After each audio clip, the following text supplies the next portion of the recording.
How are you all doing today? Welcome. This is just another episode of Drone Talk where we're just going to chit chat about drones and basically just talk about what the future holds for some of my projects and go from there.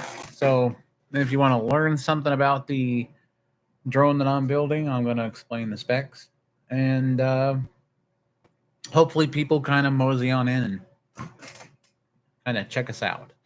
So we all know that you've heard about the Shrike drone concept test platform. I just put up a short a little while ago where I just put some airfoils on it so that I could get some data on lift because I'm trying to make at this point a drone that can VTOL into plane mode without with either articulating four engines or saving myself. I mean, let's just put it simply: the less parts, the better, right? So, hey, how you doing, Bang Chief? Welcome. Um, so where was I? ADHD, fail me, please. Where was I? Oh, yes. I the whole concept of this is I didn't want a drone that I had to articulate engines forward if I was going to go VTOL, um, but still do a transition where the flight controller does make a change from its orientation to a new orientation, as long as those airfoils can generate enough lift, and that's going to depend on speed, I'm pretty sure. So, and this is when we go back afterwards and we go, okay, well, how much lift was generated? What was my throttle at that bank without the airfoils? What was my throttle that pitch, that 90-degree pitch? Basically all engines facing forward. So the drone's sitting like that, just with the nose pointed to the ground. So the idea is to get the data from that. I'll know how much lift is being generated by how much throttle it's going to take to stay airborne. Now, obviously, when you're at 90 degrees, any drone is just going to drop, no matter how fast. I mean, I've seen some go 90 and they just take off like a bullet. They got fast drones that do that. But this drone is not going to be like a really fast little tiny whoop. Okay, I'm just gonna put it to you that way. I don't even have goggles yet, so I'm or a camera to put on this thing, which is what I want to do. But right now, we're just doing the research on the airfoil design. A lot of people had asked about the specs on the drone, and I went and I did a video where I kind of went through and pulled up the pictures of some of the components I was using and tried to explain how I was using it. So there is some good information in there if you're interested in going and watching that video. And it's basically just like I said, an explanation of how I hooked everything up. Now I probably left a few things out just because that happens to me sometimes. But that being said, it really goes from the power distribution board, which is an APD 500 amp constant current board, and it can handle, it's got 4 ESC connections like you see with the 4-in-1 ESCs, except it's just the power distribution board. So it can handle up to 12S easily, and it's a really small unit. So that was impressive. The ESCs are iFlight, and those are E80, 80 amp ESCs.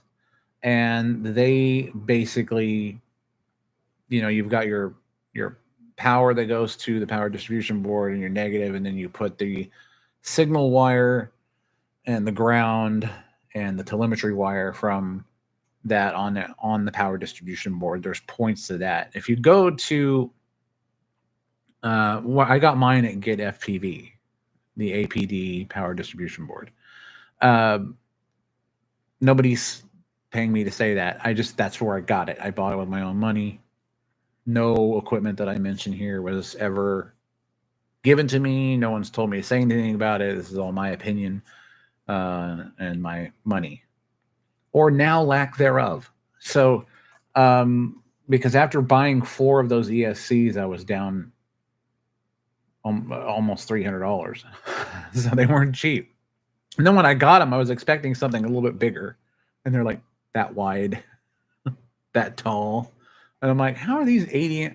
And then it came, and then I dumped out the package and saw the huge 1,000 microfarad capacitor, and I was like, oh, that's how it's doing it. They're pretty sturdy, and they've worked fairly well. They didn't overheat too bad, and I kind of have some shunts in the front of the drone to kind of pull in air as I'm going forward. It's kind of forcing air into the cavity that's protecting the SpeedyBee wing and the power distribution board and the ESCs, and that's how I'm doing it. So basically, the way it works is there is a 12 volt and a ground output on that power distribution board, because the SpeedyBee F405 wing cannot handle the current of 4 6S EDF motors. It just can't. Now, you can take those 12 volt output and put it to the power supply on the power distribution board on the SpeedyBee from the ADP power distribution board. And what that does is it'll give you 12 volts to run everything. So you can run the servos and the modules and everything else you hook up to it. The only thing that I've had to sacrifice at this point is having any kind of battery voltage through the telemetry back to me.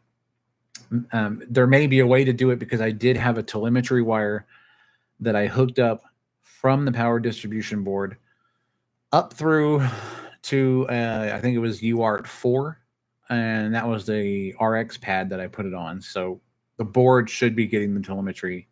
The actual flight controller should be getting the telemetry from the power distribution board, unless there's something I have to do in iNav to turn that on. But telemetry was turned on through iNav. So I'm kind of hoping an iNav expert kind of wanders through the live and kind of tells me what's going on. So if not, I'll figure it out myself. And so basically all you need to run all 4 of the motors is you don't need any like on the SpeedyBee, you've got you've got the negative and the ground and the signal wire input for each motor. Just, like your standard 3-wire connector like you'd find on any receiver. But you have a whole row of them on the SpeedyBee. So you can run motors, extra motors, servos, things like that. But the only wire you need from the power distribution board is the signal wire. That's it. You just hook up the signal wire, and you ignore the ground, ignore the power, and you just use the signal, because you're getting the power from the distribution board.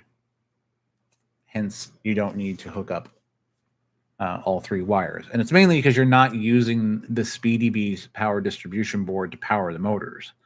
So it's just there handling the 12 volts that's coming into it to run everything else. So it works out pretty well. Other than I've got like I said, I got a few things I want to figure out as far as getting battery voltage back to my transmitter, so it'll tell me what my voltage is, and I know when to safely land.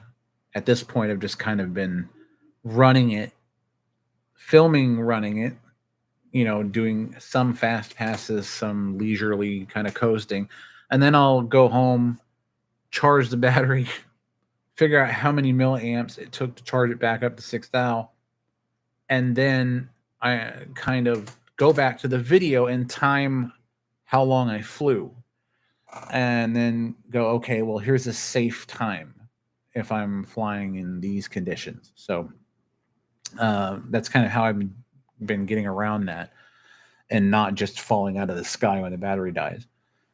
I've had enough falling out of the sky with this drone. You all saw the videos. It was just funny losing that signal. That's probably the funniest video so far. that I've had. Other than getting sliced apart by the fence, that was fun. But for we're getting there. It's going to be more fun. To test the airfoil is going to be even more fun. They're probably just going to break right off the moment that I bank and take off, but we'll see uh, what happens. So either way, it's going to be entertaining. That's the whole point. This is going to be entertaining, and that's the point of all this. My research, just sometimes the dumb mistakes that make it really, really funny. Some people don't like the design itself and think it's ridiculous, but I mean, it's not. I'm not trying to sell a product to you. I'm not trying to build the next generation of drones. I'm just retired Army trying to have some fun, when I just kicking back at home. Like I've got this A10 I'm going to put together right here, and that's going to be twin 70 mils. But those I'm hoping to put some nice JP Hobby thing. I really want to get some JP Hobby motors. The reason why I went with the motors that I have on that drone is because I've told you before, in one of the videos, I think I explained it. It was the only motor that I could find on Amazon that was 6S in a decent price range, kind of worked with the system, the power system that I had going, and it gave me. There was the only one that was available with opposite clockwise and counterclockwise fans. So, and those are hard to find. You can find them in 40 mil and stuff like that pretty easy, maybe 50 mil. But the 70 mil was really hard to find counter rotating blades in anywhere else except Amazon, and it was called Dobofon, like DOBOFO, I think was the seller. And again, not affiliated with them, but if you're interested in buying those motors at a fairly inexpensive price, I mean, you're getting the fan, you're getting the motor, you're getting the blade, you're getting, for like $40, $43, somewhere around there.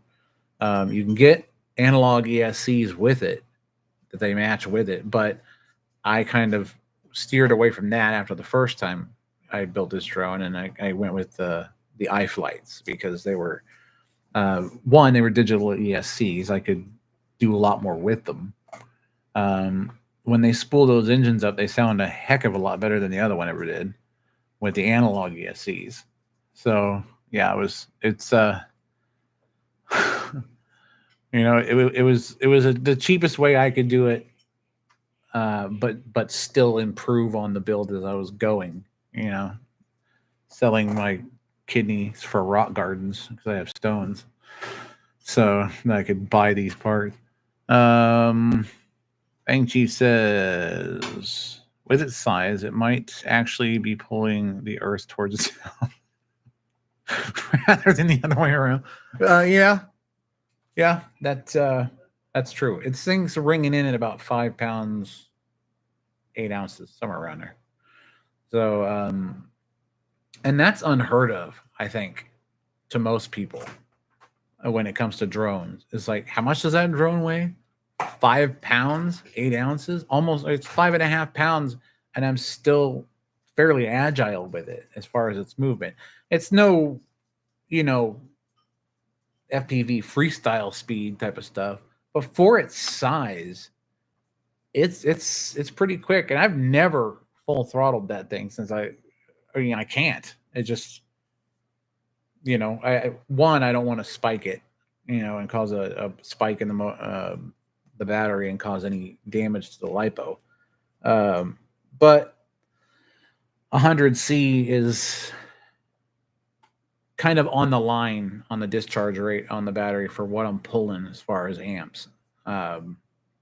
So, with these engines at full throttle, you're only going to pull 264 amps, and the distribution board can handle 5.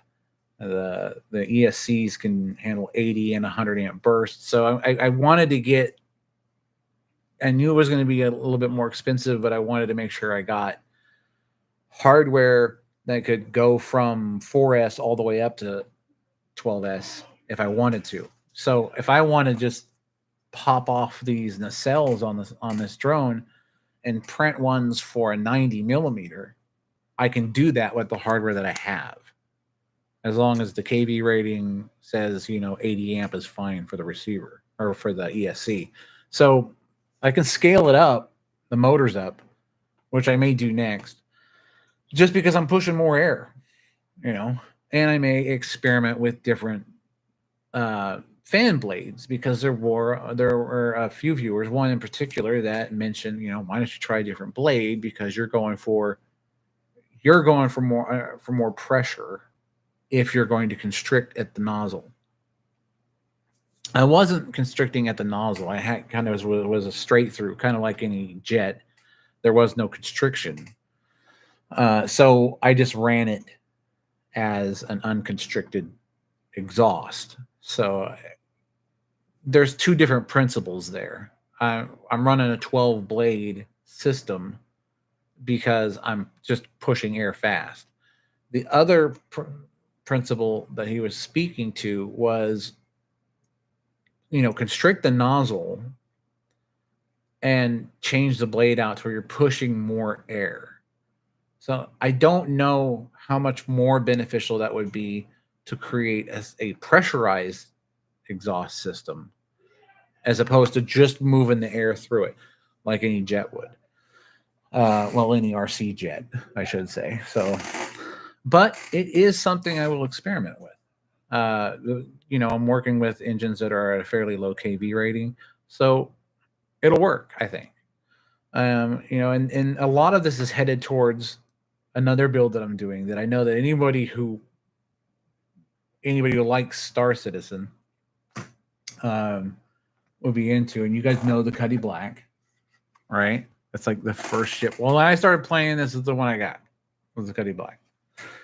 And what I'm gonna do is more than likely build the shell, do the weight, see if the engines could push the weight, and that's part of the challenge for me.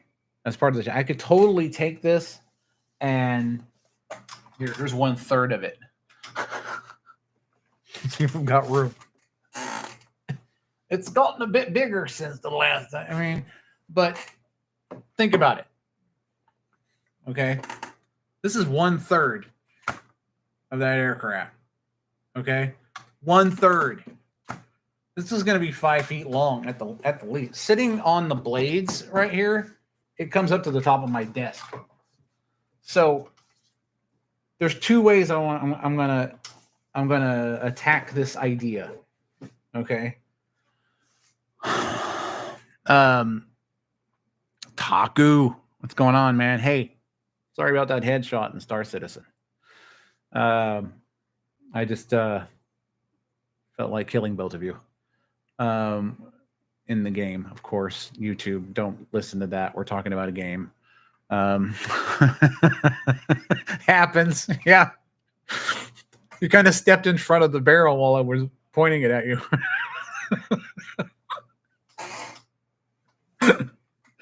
Anyway, about the drone.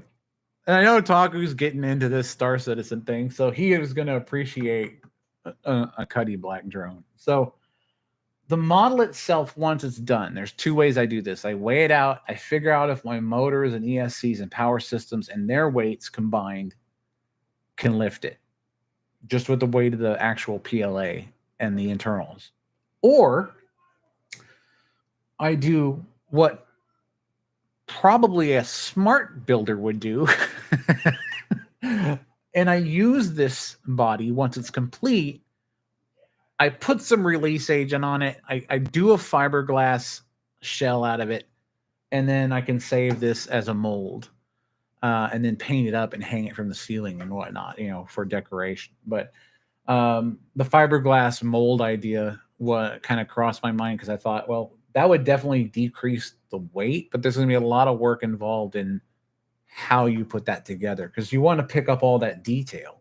So do we fiberglass the whole thing on the top, decide where the compartment bay is going to be, where I access things, and decide how the doors are going to work and the landing gear? Do I shell this thing?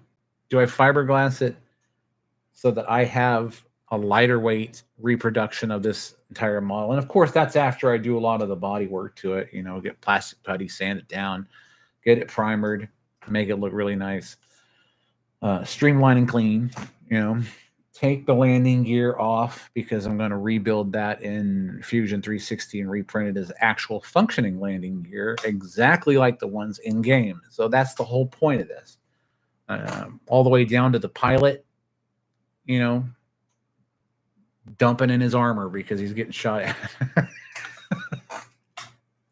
So, and I know a lot of people are like, well, what 3D printer would you use and stuff like that. I had the privilege of getting an X1 carbon from Bamboo Lab, and that was because my brother stepped in and said, "You're retired Army, so you ain't making enough money to do anything else. So let me help you with the printer and all the filaments and stuff like that." And so he dumps $3,000 into the whole thing so that I can do what I'm doing, which is rapid iteration. Because to be honest with you, if I was waiting for the Ender 3 to do all this, I wouldn't even be this far yet. With the X1 carbon, I got to reprint a part. It's done in 20 minutes. If I crank up the speed, it can even faster, except it's a small earthquake on my desk when I do that. Now he's not the type of person, to be into boats or things like that. But when the package came in the mail, it came with the model and the motor for this. So I had to ask him, I'm like, did you want this so you could take a bath? Because I'm going to be honest with you. Everyone says baths are for kids. I'm 48 years old. I printed this thing. I'm taking a bath with it. Not on live, but I don't know how many more views I would get if I did that. But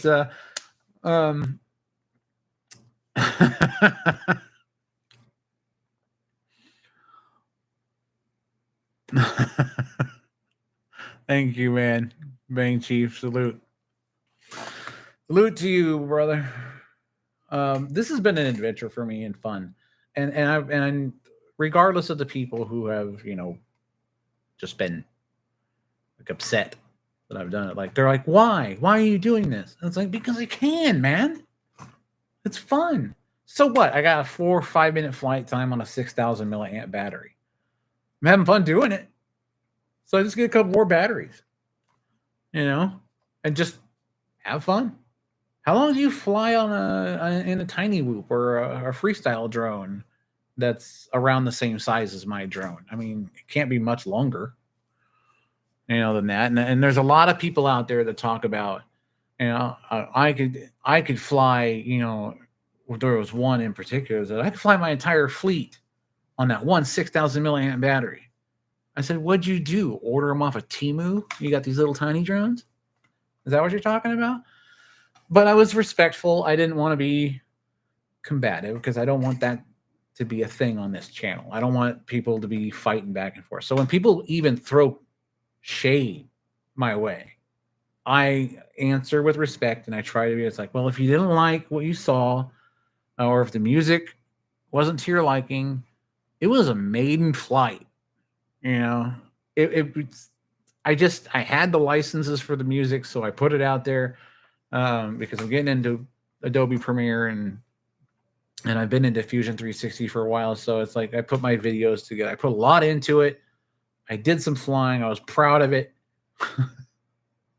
So if you didn't like it, thanks for watching anyway. The algorithm noticed. So, and for all of those, I understand I might sit here and talk for a while. And if you have to get up, use the restroom, I'll be here. Take your time, man, because as we all know, everyone is a 3D printer. So, you guys got any questions about the drone, about the Cuddy Black, about the A10, about the reason why it's like I've had coffee every hour on the hour? because that's what I like. Coffee. If you don't like coffee, you're not human.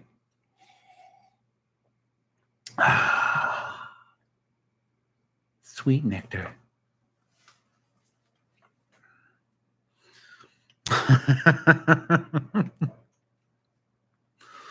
Yeah. See, there's people that agree.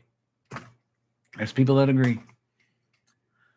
So, anybody got any questions about the drone? What I'm going to do next? Hoping I don't fly through another tree.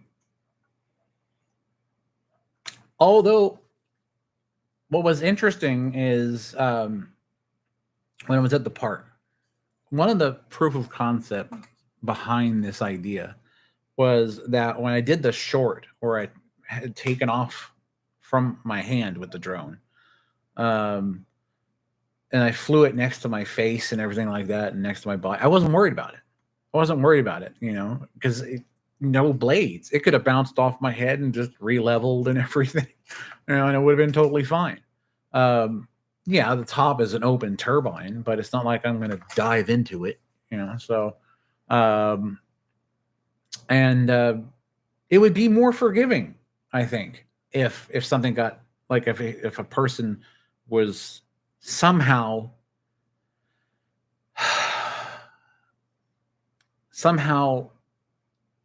I don't want to say anything wrong, unattended, and they stuck a finger in the turbine. They're plastic blades. You're going to get cut up. It's going to break my blades. I'm going to be more mad at you for breaking my blades than the cuts that are on your finger. So don't stick your finger in my turbines. Okay. So a lot of what I'm doing was for safety and for more power in a compact platform. So what do you got, Bang Chief? What's going on? You looked into Star Citizen. Yeah, it is a dope game, but be prepared for the glitching because it's an alpha. So they're still making it. You getting the game is actually a pledge. So you pay a certain amount for whatever ship you want.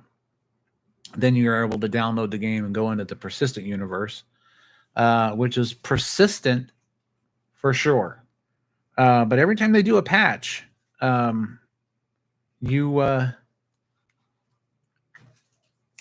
can I say about it? It's a great game. It's addictive. It's immersive, but stuff like falling through the station floor and then ending up in space is just floating there is starting to get annoying. I wish they'd get the NPCs more active. There's a lot of talk around Star Citizen about, like, it's never going to come out. It's been in production forever. They're making millions, probably even billions at this point. Just selling ships online for real money. I mean, some of those ships are $1,000 or more, depending on how much you really want to get into the game and how much you really don't care about outside. So there's that. But it's a good game. It's fun. It's like I'm sure Taku and and Nightmare. He's probably not even here. You know why? Because he's playing a game. Of course he is.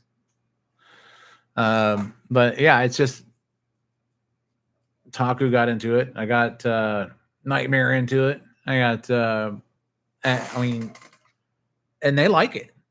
They like it a lot. It is. You just have to expect that things are going to go wrong. It being an alpha. Once the game is fully released, I think it'll be pretty polished. And with it, like anything new, you're going to have problems, especially when it comes to programming. But I've enjoyed it. I fly around the Eris Inferno when I want to, do some critical assistance missions or high threat missions and stuff like that for people who need assistance and they need somebody to blow up ships. Things like that.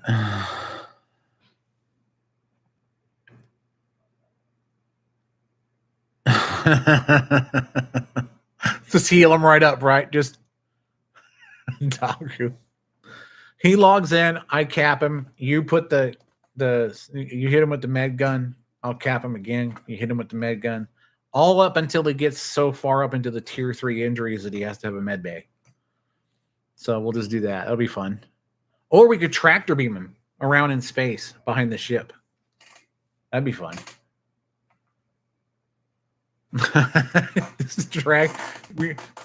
Here's an experiment I want to try in Star Citizen.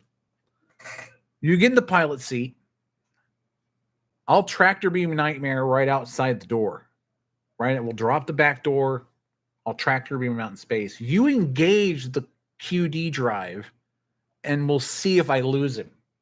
Or if he gets dragged around into QD. And then I'm going to let him go in QD and see if his body stays in QD while we're traveling. That I think that'd be funny. So, Nightmare, you're up. We're gonna drag your ass through space at near light speed. So, Taco thinks it's a good idea. That's what we're doing. You know, a lot of people build drones and stuff like that online. It's nothing new. I mean, but I gotta ask anybody who flew or is flying drones. Do you remember the Blade 350 QX? I'll wait.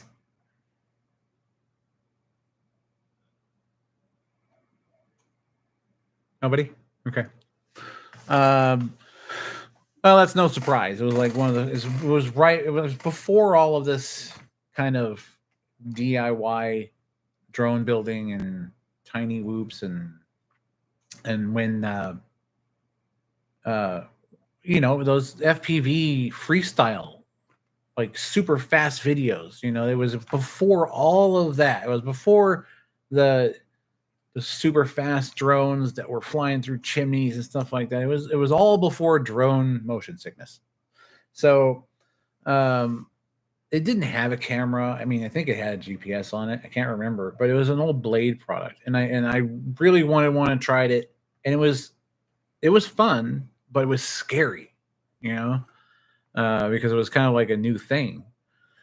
And I mean, because I was into building balsa. I mean, I had a DC-3 with a 6-foot wingspan. I had a P-51, P-51, the big beautiful doll, P-51 Mustang, a P-47 Thunderbolt, all balsa. Made it all by hand, and it was all nitro. So it was, this was all nitro fuel. So this is kind of old school analog. I think it was still 2.4 gigahertz. No, it couldn't have been. I don't remember what it was. But I mean, I was still running a Spectrum like DX8 transmitter. So I guess it was fairly advanced. It wasn't like an old school one. Like I've got an old plane now that I've got to refurbish. That's balsa.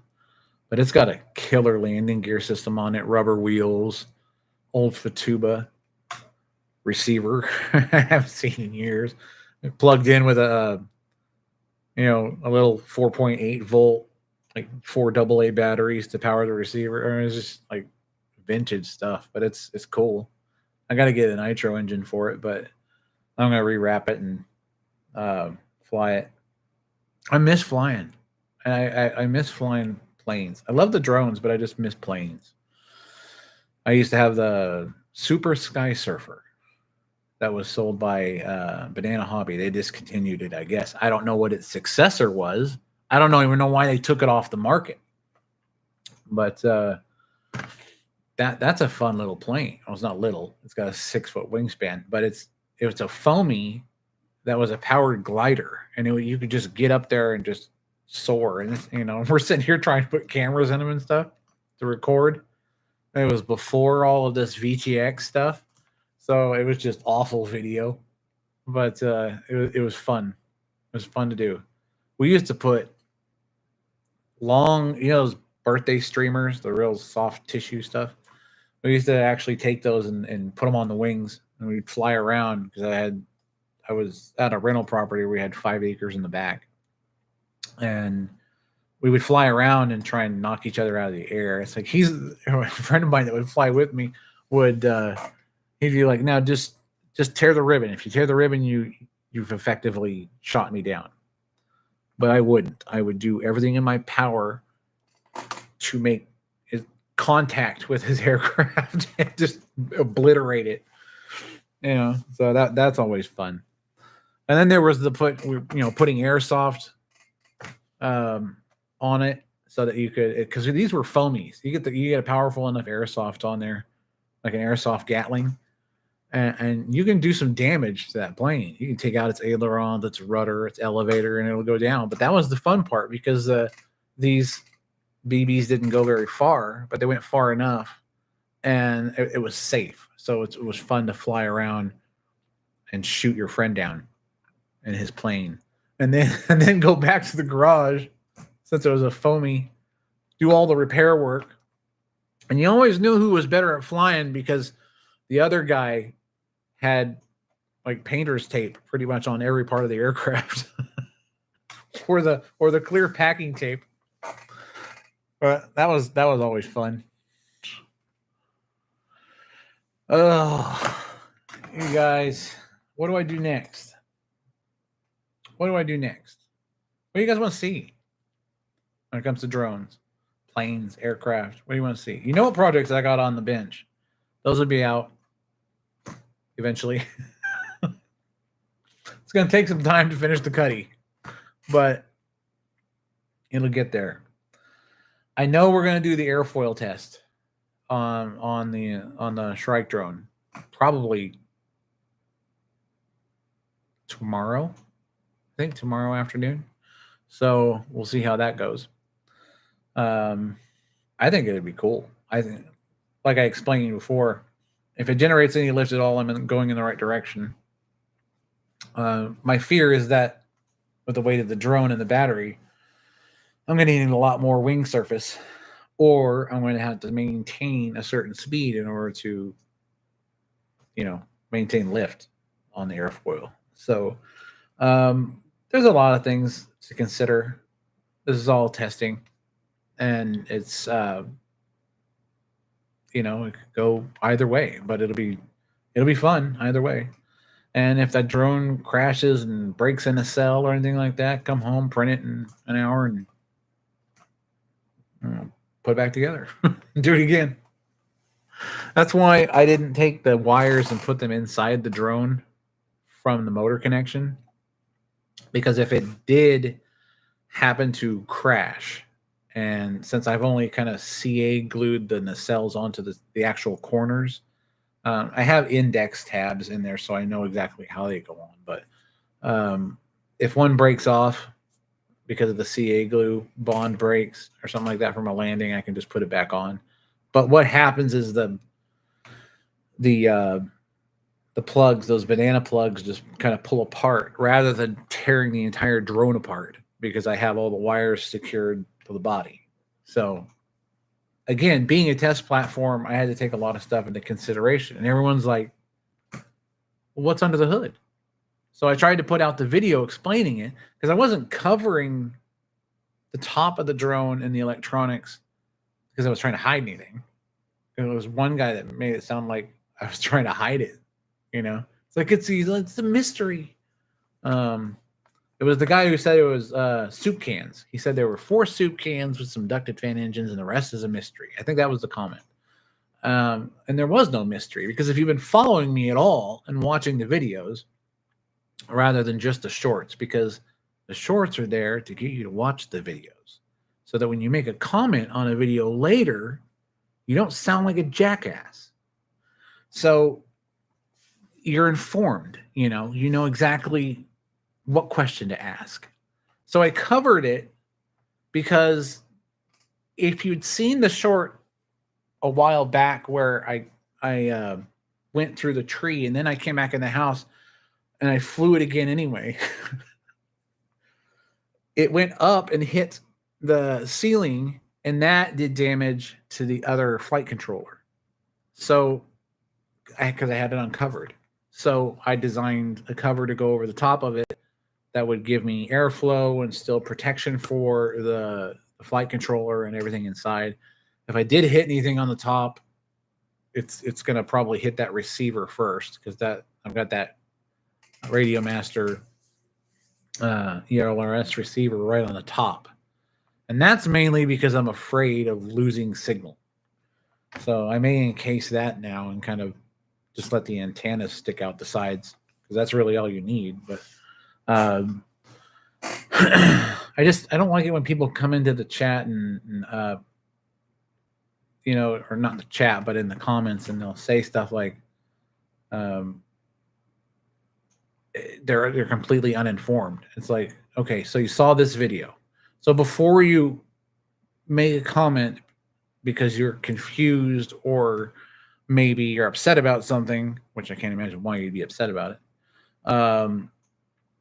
go back and watch the progression, because I've put everything in a playlist so that people can go back and watch all the videos from the beginning. Because I had a tri-engine design with an engine pusher underneath that didn't work because I was using analog, but may work with all the digital that I'm using now. So, because I didn't even have a flight controller on that one.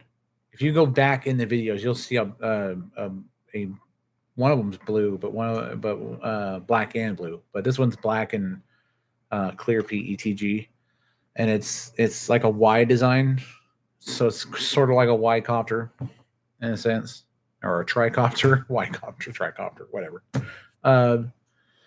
But I designed it for 64 millimeter engines. So no, I think I redesigned it for 70. But here was the issue. I wasn't using a flight controller. I was using standard S-Bus serial and a 2-axis stabilizing gyro that you would put in a plane.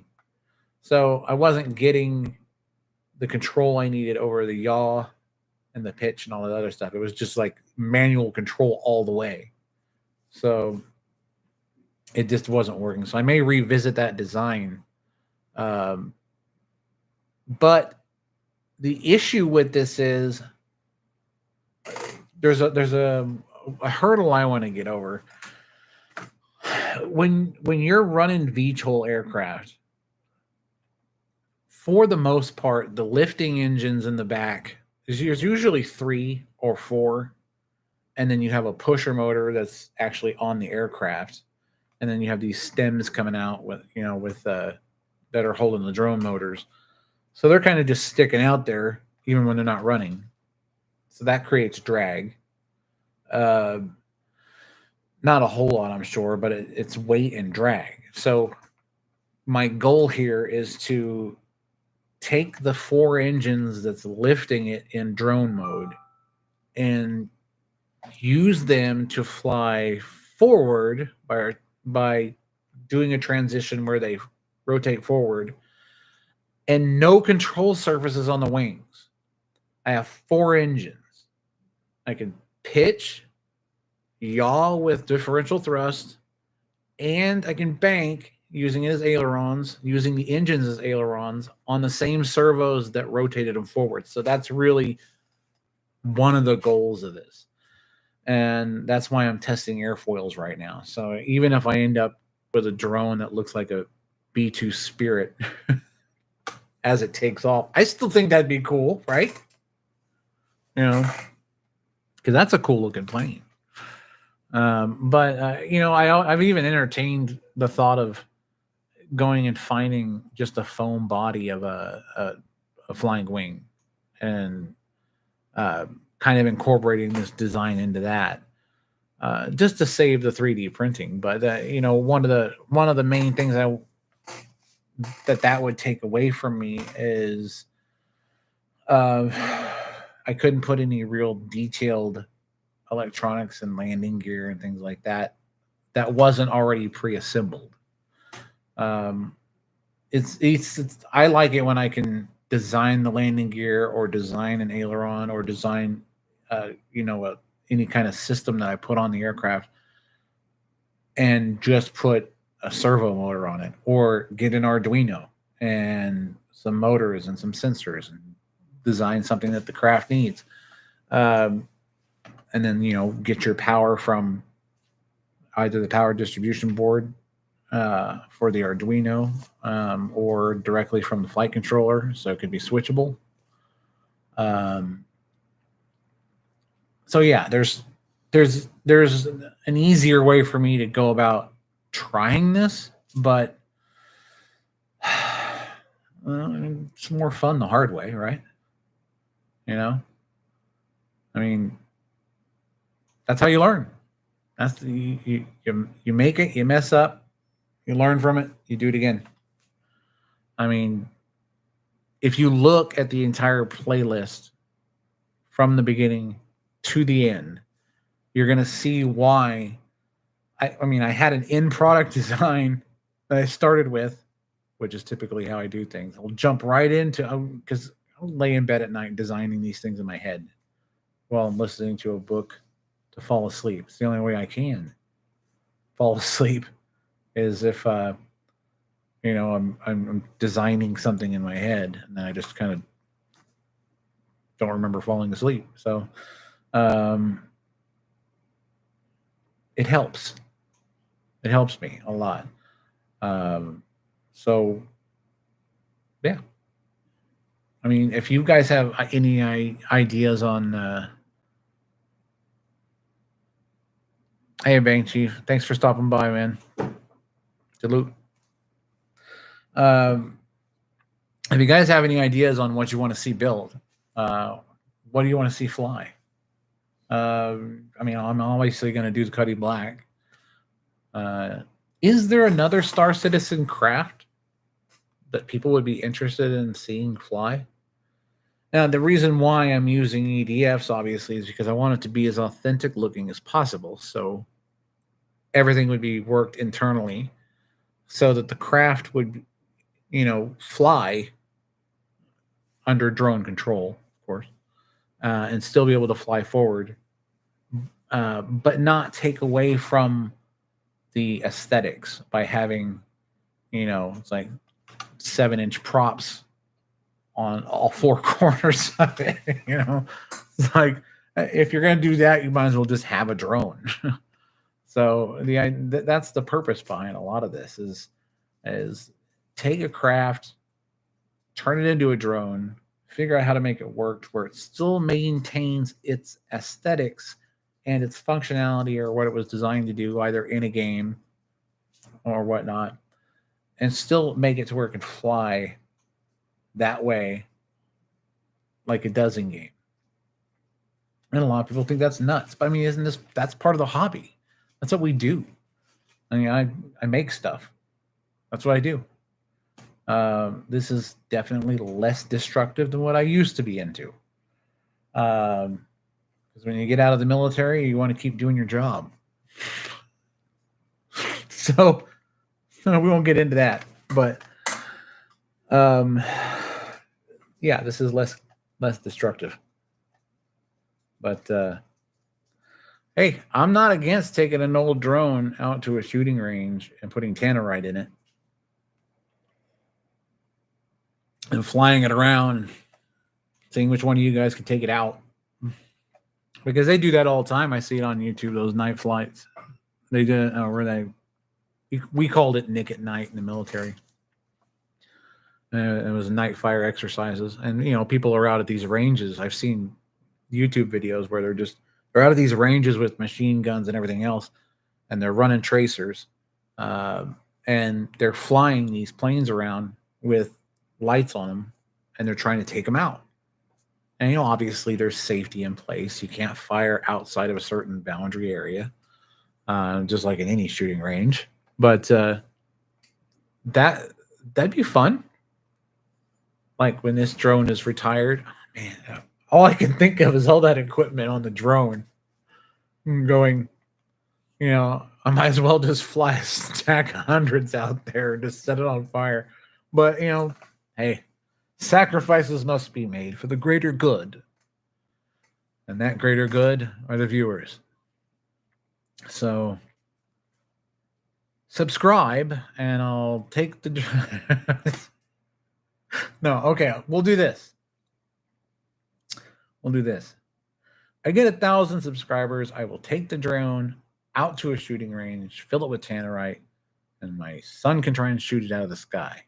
I'll fly low, obviously, below the berm, so that he's not, all over the place with it. But he ain't gonna hit it because I don't think he can. We're gonna put it at 100 yards. I'm gonna be flying around by the targets. So 1,000 subs, I'll do that. I will fly this drone around no matter how much money I put into it and see if we can't blow it up. That would be fun. And with the size of the drone, the tannerite's not going to be that much. So, it's not going to be like the FPS Russia guy, which is damn near killed himself by overdoing it.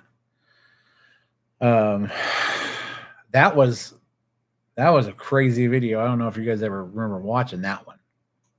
That was nuts. Like having a car door fly right past you, like 200 miles an hour.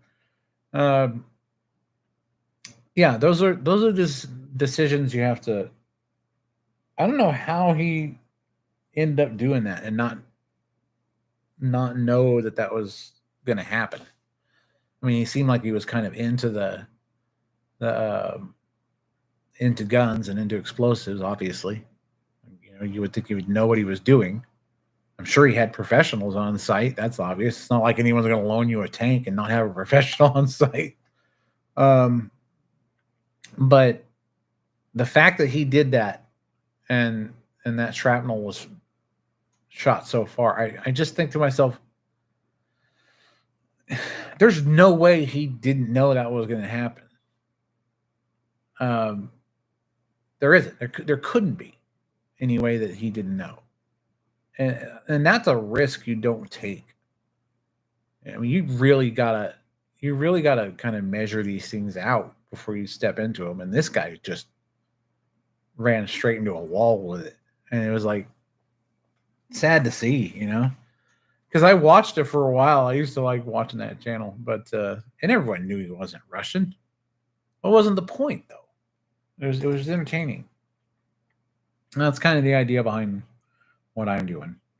For me, it's research. For you guys, it's entertainment. For those who do like some music, and not so much for those who don't like some music. Because, okay, quick question though, for those that are here, all two of you. When I do a maiden, or I'm just doing videos, music or no music? What do you say? If it's some kind of teaser trailer, I'm going to put music on it. You're going to have to deal with it. So, because I'm sorry, this is my block. So that's the way it's going to be. But when it comes to conventional flight videos where I'm doing testing, I'm not going to add music. Maybe to the intro and the outro, that kind of thing. But, a lot of people like to hear the noise of those turbines, except for one person. One person said it's too noisy. And I'm thinking to myself, and 4 large propellers are more quiet? So, I mean, hey, whatever.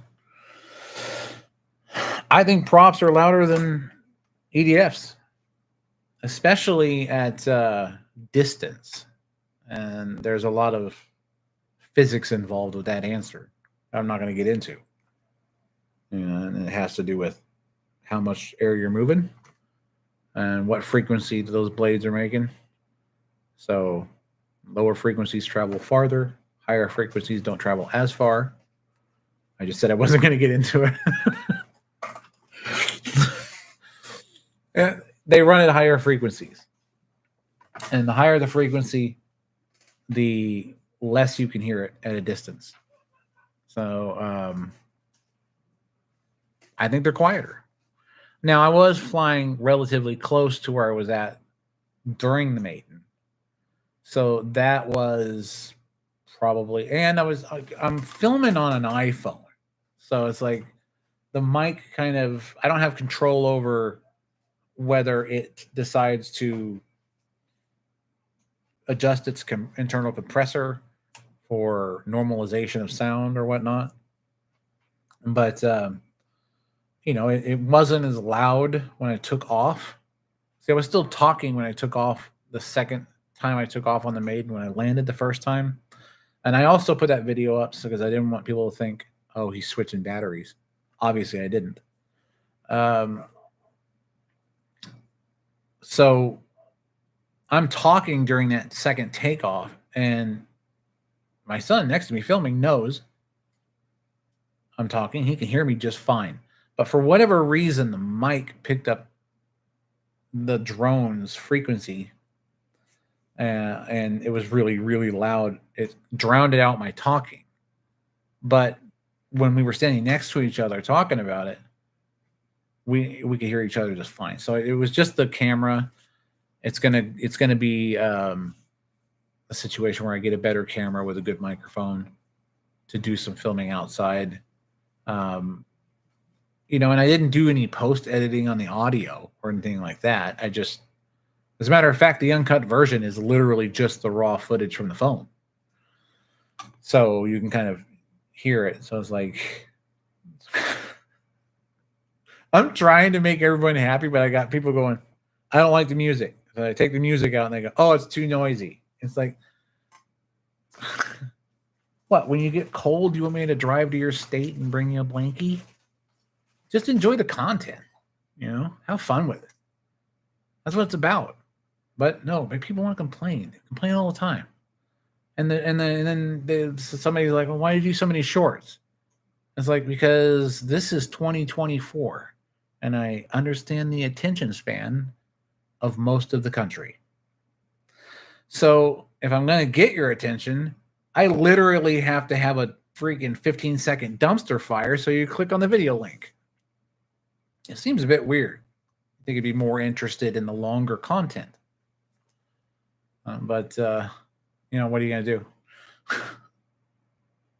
I want to entertain you guys with this stuff. And it's not for any other reason other than just because I like doing it. Not trying to sell you a product, not trying to build you a drone and say, hey, here, I'll sell this to you for several thousand. No, that's stupid. After putting all that work into it, I wouldn't sell it to you anyway. It is what it is. And is there anything else you guys want to talk about? You person want to talk about? I don't know how many people are here because I don't know how accurate this count is. They're usually not very accurate because I've seen how they do their analytics on YouTube, and it's usually off by a lot until they catch up to themselves. I don't know who's running it, but hey, more power to them. But what if any do you have as far as questions about the drone? Does anybody have any questions about the drone itself?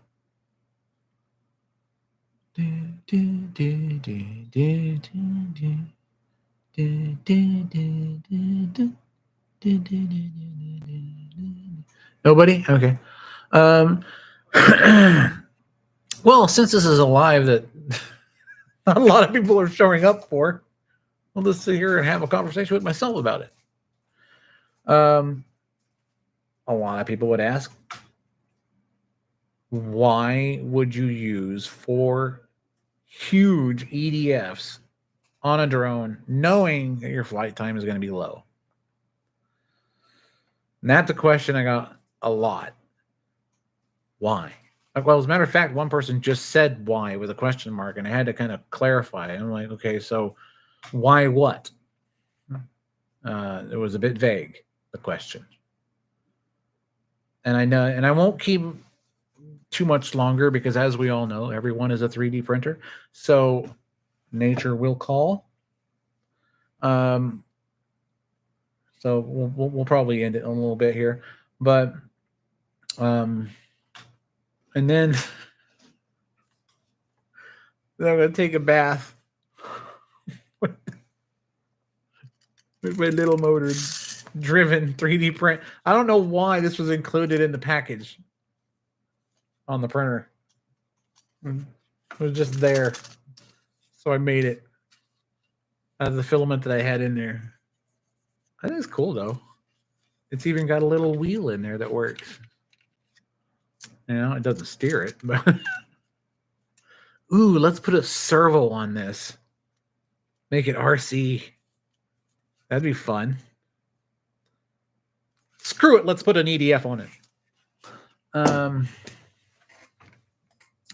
So I mean, I honestly wish there was more people here to ask questions about the drone, because it seems like I get a lot of questions about the drone in the comments and or complaints, sort of 50-50.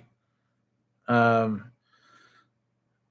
I'd like to answer people live, you know, about their questions. I would like to inform them of what's going on. And I'd like to see you guys build a drone like this. I know there's a couple of people out there that have, but they have kept it within the realm of basically 40 millimeter EDFs, 50 millimeter, whatever the flight controller's power distribution board can handle.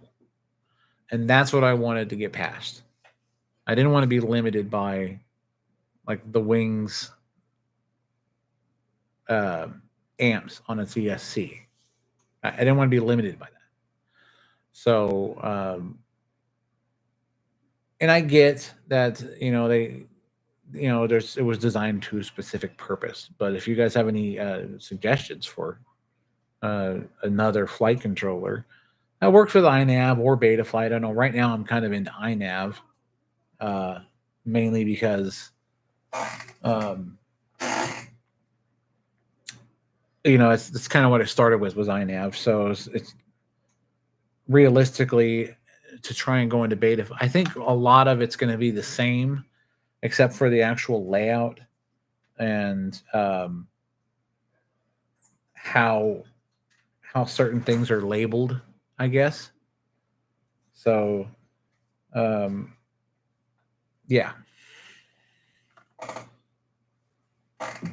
So we've got iNav, I have Betaflight, and you know, I kind of have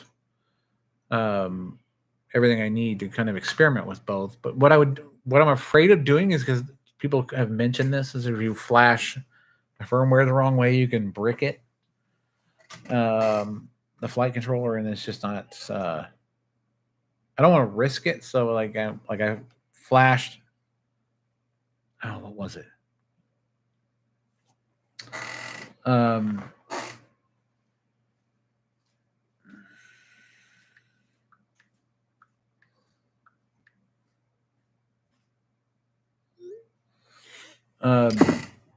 It was, where was I? Oh gosh, where was I?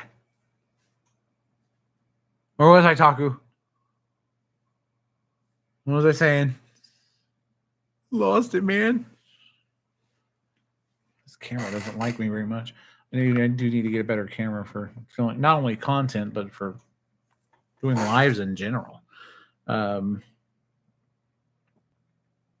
Oh yes, bricking stuff. Thank you, Taku. Gosh, man, that's backup right there.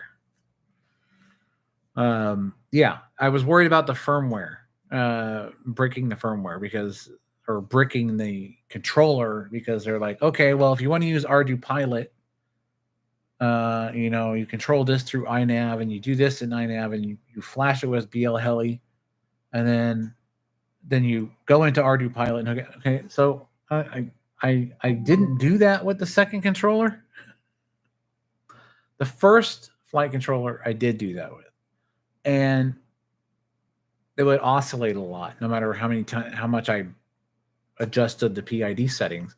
So on the second Speedy B flight controller, I didn't do anything to the firmware. I literally used iNav to choose the flight controller and flash it with its firmware. So when I plug it into I can use ground control on iNav, but I can't use what is the name of that one? Mission Planner, because I assume Ardu Pilot is going to require an Ardu Heli firmware to be downloaded onto the flight controller, which isn't something I want to do with the SpeedyBee, because I feel like their firmware, matches a lot of their stuff that they have on the board, and I don't want to screw anything up. So I don't know. Would putting a different firmware like a VL Heli on the SpeedyBee cause a problem? Would it cause a major problem? I'll tell you what's scaring me still is the fact that because I have the Commando 8 V2 ELRS in 2.4, and I had flashed the Lewis script for that, or I'd created the Lewis script for that off of the Hobbytown 2.4 gigahertz RX. What's scaring me is the fact that I couldn't find which TX Lewis script to flash so that I could put it on the Commando for the Radio Master EP3 V2. Probably because I'm just not familiar with it. There was different Radio Master TXs, but I think it was giving model numbers for specific Radio Master controllers. And it's not a Radio Master controller. It is a Commando V8. So yeah, basically the idea was, I may end up just getting a Radio Master controller at some point, just so I can kind of not worry about that. Or is there a way to create a Lewis script for the Commando? Is the Commando a brand or is it a model? I don't know if it's an iFlight. I think it's an iFlight controller. I can't remember. But Radio Master is what I'm using for the receiver, so I'm probably just going to pick up a Radio Master, game controller style transmitter, so that I can kind of match everything up. And and there's not a lot of buttons on the Commando V8. And I know Joshua Bardwell's channel, he's really into this, and he was talking about the same thing. He was like, where's all the buttons? And I don't like the momentary, well, it's not a momentary switch. It's sort of like a click down switch. Like you push it in and it'll stay. And then you push it again, it turns off. So you know what I'm talking about. It's not a traditional flip switch. So it has two of these switches on the end that you can push in, and then you hear the click and they stay. And then you've got these other two switches on either side of the antenna that are 3-position. Okay. You would think that would be enough, but no one's going to put, like for me, I wanted to make sure I had a fail-safe. So I put the fail-safe on one of the 3-button switches, and then I put the arming switch on the right side of the 3-button switches, and then I put the angle mode on the right push-down button. But I'm afraid to put anything critical on a 3-button switch because I don't want to accidentally flip past it and confuse the flight controller. I even once thought, okay, after that episode where I kind of went through the tree, I was like, I put a kill switch on the momentary switch on the left side of the flight controller. But when I would push it in, sometimes it wouldn't stay down. It wouldn't click and stay down. So I was like, no, maybe not a kill switch, because I don't want to accidentally touch it on accident, and then it engages, and then now I've got to sit here and rearm while the 6-pound drone is falling out of the sky. Which would make for a great video, but not necessarily conducive to flying that thing more. Because I'm not real worried about the hardware. It's protected by the shell that I printed. The only thing I'm worried about is if the battery takes a hit. You all know what happens when you puncture a LiPo battery. And please, for your own safety, don't go try it. Okay? Don't do it in your house. Don't even think about it. Okay? Anybody who knows lipos knows what I'm talking about. Do not puncture it. Do not shoot it with a BB gun. Do not try to stab it or cut it open and see how it works. Because the moment you let air into that thing, it's going to catch fire and explode, or explode and burn everything around you. Either way, you can't put those fires out. Ask Tesla. I mean, I like their designs and everything like that, but if your fuel source can't be put out by water, or if your power source catches fire and you just have to let it burn for the next couple of weeks, it's time to kind of rethink the power supply. I honestly don't know why he didn't use hydrogen. And there's other gripes on that too. People say, "Oh, well, if a hydrogen bottle explodes, it's like a bomb." Well, what's worse?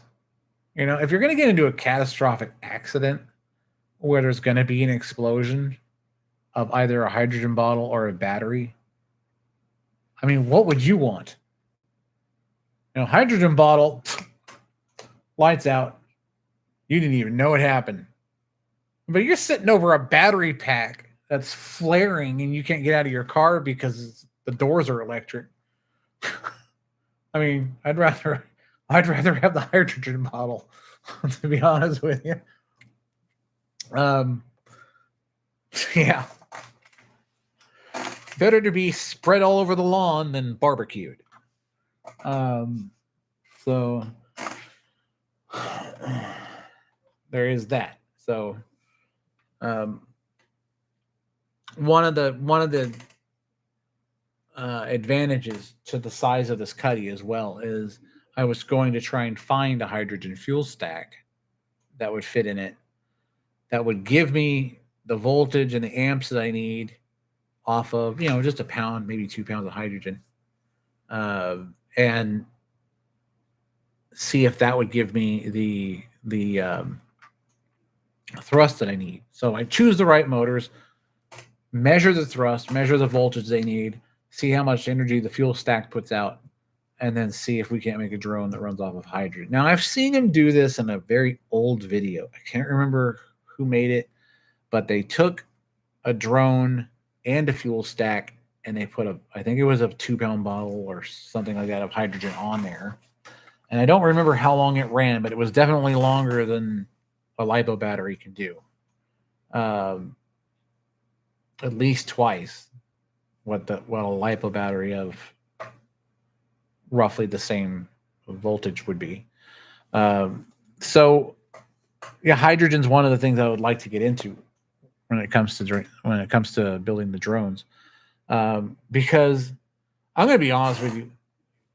When Betavolt came out with that little 3 millivolt beta voltaic battery, I thought to myself, "Oh, well, the public knows about a small beta voltaic battery.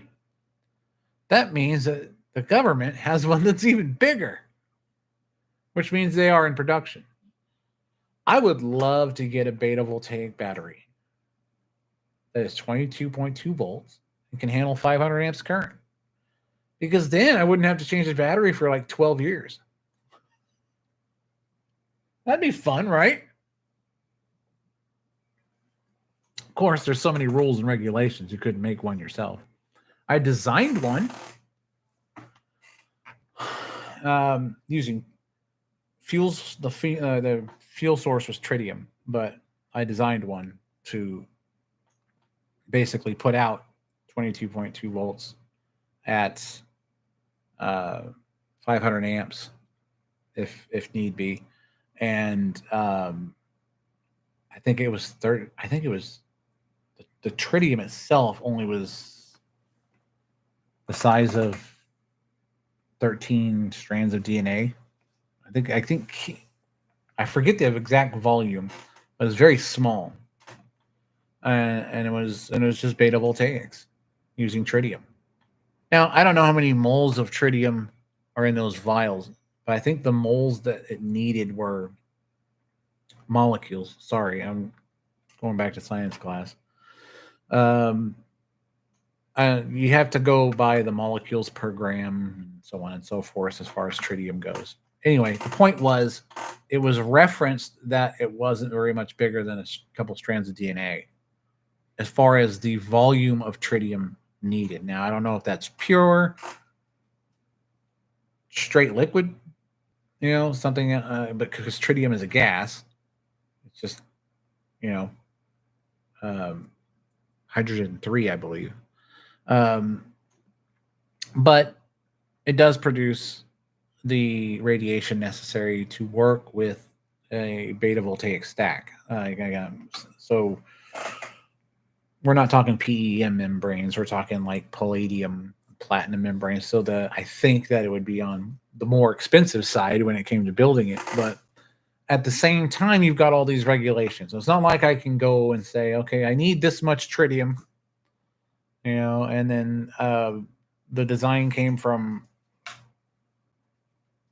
the size of the bay that I had in the back of the drone. So there was plenty of room for adequate shielding. But at the same time, you are still dealing with a radioactive substance. And the last thing, I wish the government would just get behind me on this one. That way I could just build what I'm going to build. And then they have really cool troop carriers that can fly low and slow, or low and fast, and drop in and out. And everyone, and I know what everyone's going to say when they see this. They're going to be like, they have helicopters. Not the point, okay? We're going to Starship Trooper this thing, okay? That's the whole idea. That's how you're getting dropped in. That's how I want to do it. I don't know what else to touch on as far as the printer. I was talking mainly about, in the beginning of the specs of the printer, and then I just kind of wanted to chit chat, see how people are doing. So there's really not a lot I could go into unless I build another one, or buy more parts, build another one, and then just video the whole process. Because no matter what I do, no matter what video I put out to explain the process, no matter how many times I tell in the comments, there's a video for the process or the explanation of what I'm doing, I still get a whole bunch of questions about, like, well, why did you do this? Or how did you do that? Or they get upset because I showed the drone, but I didn't stop in the middle of shooting my video and explain how everything worked. I did that in several other videos. So go back and watch. You'll understand how I put it together. So, yep.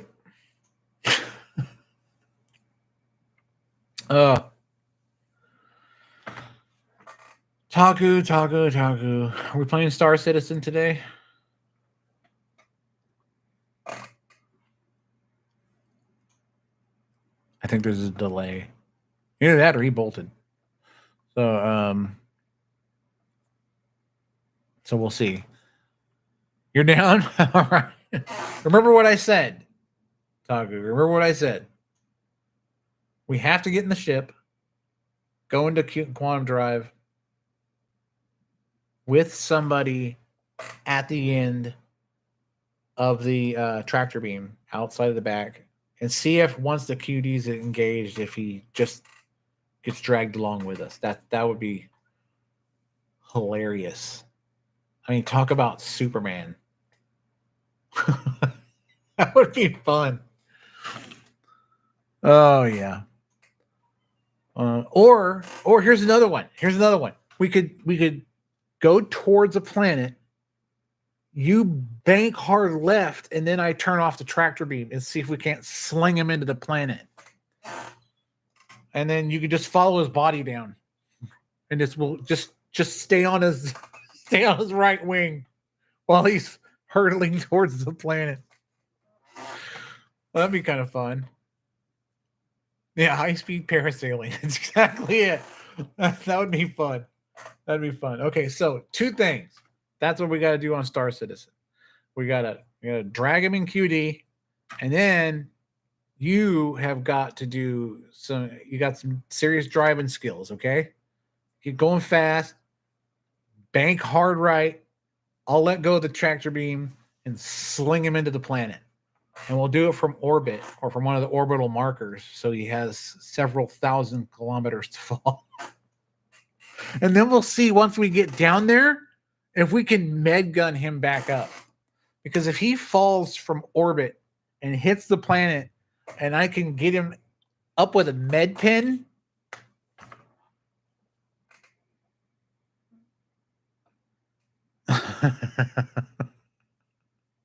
yeah, high speed parachute. Let it sink in. Did I miss something in your reference?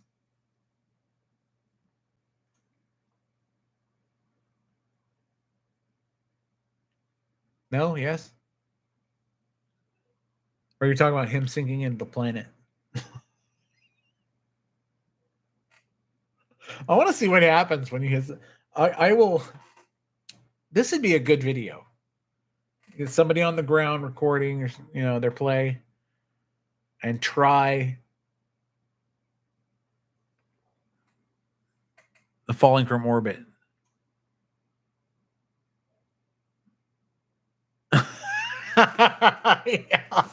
yeah, that's true. That's true. Because he's going to be alive the whole time. He's going to be like, "What's going on, man? Is anyone going to save me?" You could try and catch him with the ship. That'd be funny. Just take your ship, point towards the ground, try to get in front of him, open up the back door, but come to a full stop to see if he flies through the ship and into the cockpit. That I think that would be hilarious. All right, so we got like 3 things to do now. 3 things. And then hot potato. We can get on the planet or on we can't do it on a station. We go on a planet, we get out, and we all have grenades this is Star Citizen YouTube. For the love of God, I'm talking about a video game. We'll get some grenades out in Star Citizen. We'll do that. We'll see who has more nerve. Who can cook it off the longest before they throw it out of fear. Okay? So we got a lot of stuff to do. We got a lot of stuff to do. We got to do QD parasailing. Not dead guy slingshot into a planet. You have to try and catch him with your back door open. That sounds really wrong, but we're going to go with it and see if he does any damage to your ship when his body hits it at, free fall speed. And cooking off grenades. We'll call that hot potatoes. That'll be cool. So we'll see who can hold. I'll say, okay, pull. And then we'll pull the pins. And whoever chickens out has to walk back to whatever bunker we parked the ship at. Oh, there's so much fun we could have with this. I'll break out the Inferno, and you guys run across the surface of the planet, and I'll see if I can dumb shot you guys with torpedoes.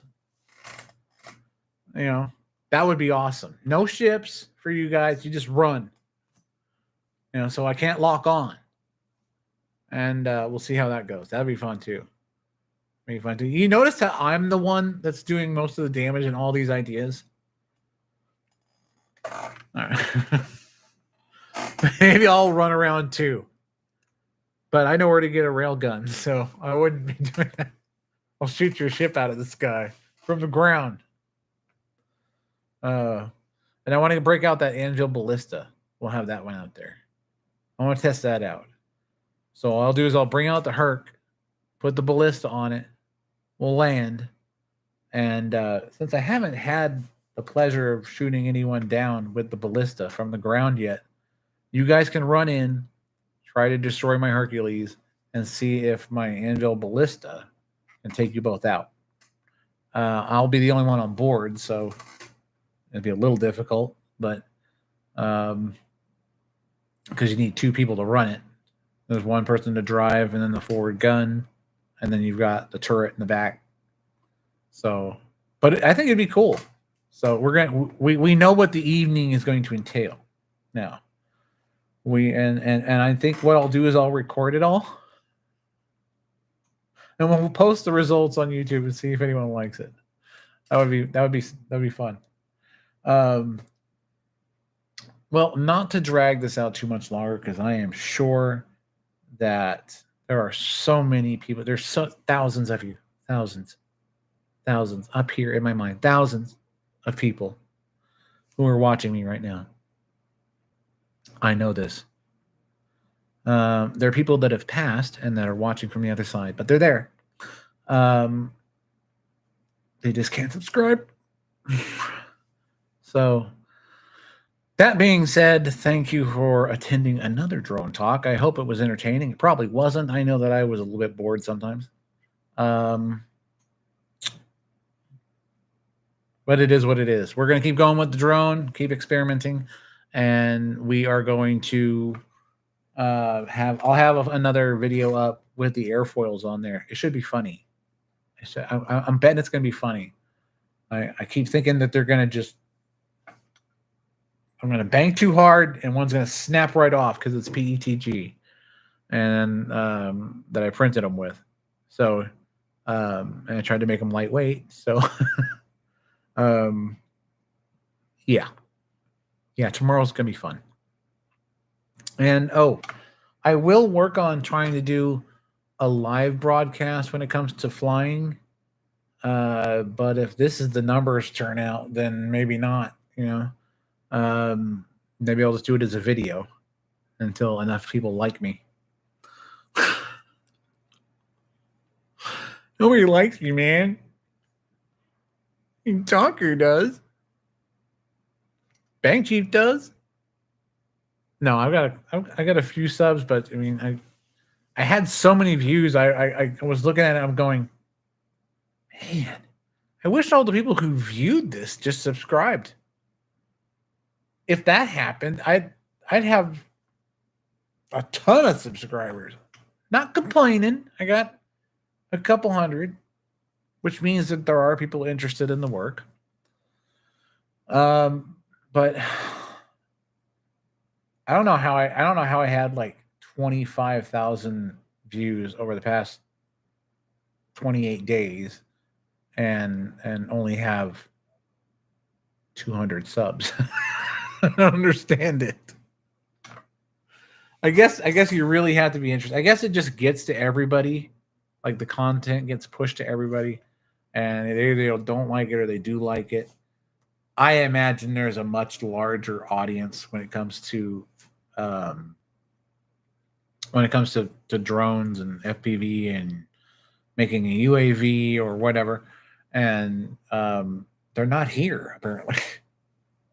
There's a channel I watch in the UK that those guys are fun to watch. I forget the name of their channel. I always forget names though. I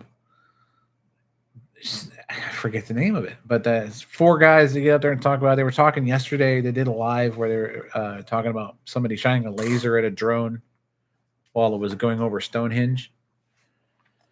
And I thought, with my luck, I'd probably hit one of the rocks and knock Stonehenge over. That'd be me. Yeah. That would happen. When I was growing up, my cousins always loved to remind me about how clumsy I was when I was growing up. I was like super clumsy. I'm like, I'm going to be the guy that knocks over Stonehenge with a drone. Gosh. Well, we'll put that in the bucket list.